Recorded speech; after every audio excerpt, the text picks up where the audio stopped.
hari Senin, tanggal 12 Rabiul Awal, tahun ke-11 Hijriah, Allah perintahkan kepada malaikat Jibril, Jibril, kau turun jemput kekasihku Muhammad, cabut nyawanya.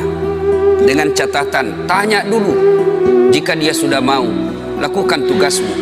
Tapi jika belum mau, tunda tugasmu sampai dia mau. Panggil 3 malaikat menyertaimu, Mikail, Israel, Israfil. Turunlah malaikat.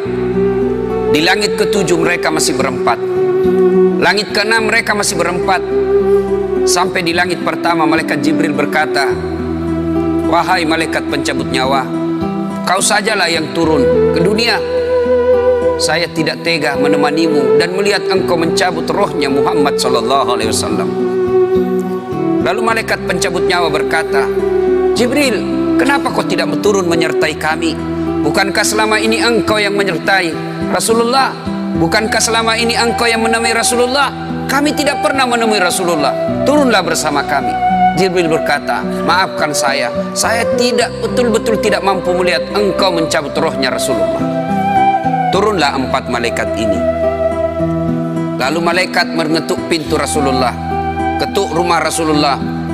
Assalamualaikum warahmatullahi wabarakatuh ya Rasulullah. Nabi dalam rumah menjawabnya, waalaikumsalam warahmatullahi wabarakatuh. Fatimah membuka pintu, ternyata tidak ada orang di depan pintu. Rasulullah lalu bersabda, sudah ada di samping saya. Malaikat pencabut nyawa berkata, ya Muhammad, hari ini aku diperintah Allah untuk mencabut ruhmu. Menurutmu bagaimana?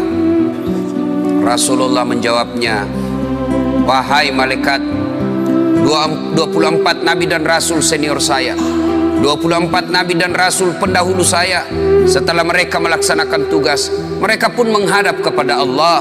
Hari ini saya siap menghadap, tapi saya lihat ini ada keanehan. Apa ya Rasulullah? Mana malaikat Jibril? Kok tidak ada di antara kalian? Mana sahabat saya? Mana Jibril? Malaikat pencabut nyawa berkata, Jibril menunggu di atas langit. Dia tidak datang untuk menyertai kami. Lalu Nabi perintahkan, kau panggil dulu. Ada perkara yang penting yang ingin saya tanyakan kepada Jibril. Setelah itu saya siap menghadap kepada Allah. Naiklah malaikat pencabut nyawa dan berkata kepada Jibril, ya Jibril, engkau dicari sahabatmu, turunlah engkau menyertai kami. Turun malaikat Jibril. Lalu ketemu dengan Nabi. Nabi bertanya kepada Jibril, ya Jibril, kalau hari ini aku harus menghadap kepada Allah, tolong berikan saya berita gembira. Tolong perdengarkan saya kalimat yang nikmat di telinga saya. Lalu Jibril bersabda, ya Muhammad, saya dapat berita gembira dari Allah. Seluruh malaikat yang pernah Allah ciptakan antri untuk menyambut rohmu ya Muhammad. Apalagi ya Jibril, ya Muhammad, seluruh nabi 24 haram masuk surga sebelum engkau lebih dulu. Meskipun engkau nabi paling terakhir, tapi Allah memberikan garansi dan jaminan, haram seluruh nabi dan rasul masuk ke dalam surga sebelum engkau lebih dulu ya Muhammad. Nabi mengucapkan alhamdulillah. Apalagi ya Jibril, ya Muhammad, jika engkau punya dosa dan kesalahan, Allah telah mengampuni dosa dan kesalahanmu. Nabi bersabda alhamdulillah. Tapi ya Jibril, itu kan saya, itu diri saya.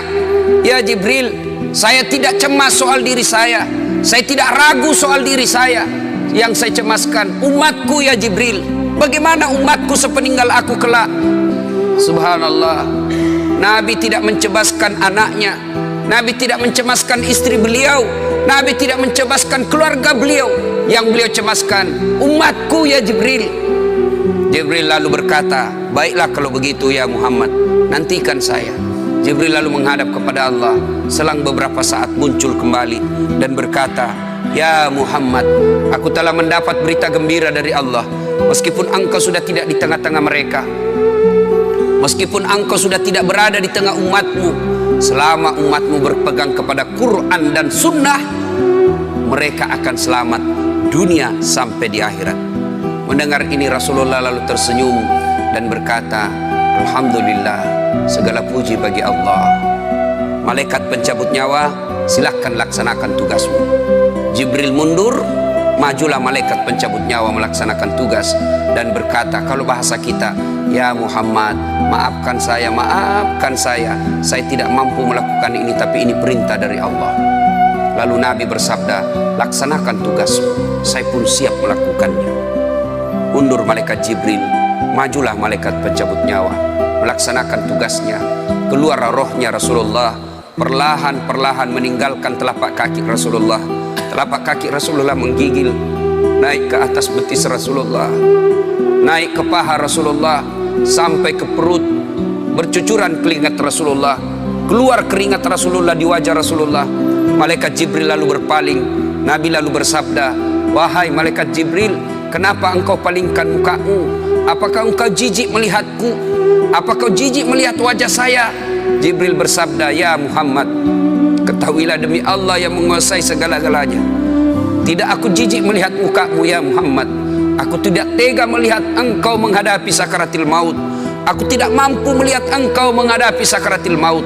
Nabi lalu bersabda, ya Jibril, ketahuilah, andai saja Allah tidak cinta kepadaku, andai saja Allah tidak sayang kepadaku, betapa sakitnya sakaratil maut ini. Tapi aku mohon kepada Allah, ya Allah, jangan engkau timpahkan sakitnya sakaratil maut ini kepada umatku. Bebankan seluruh penyakit sakaratil maut ini, bebankan seluruh sakitnya sakaratil maut ini hanya kepada aku. Jangan engkau berikan umatku ya Allah.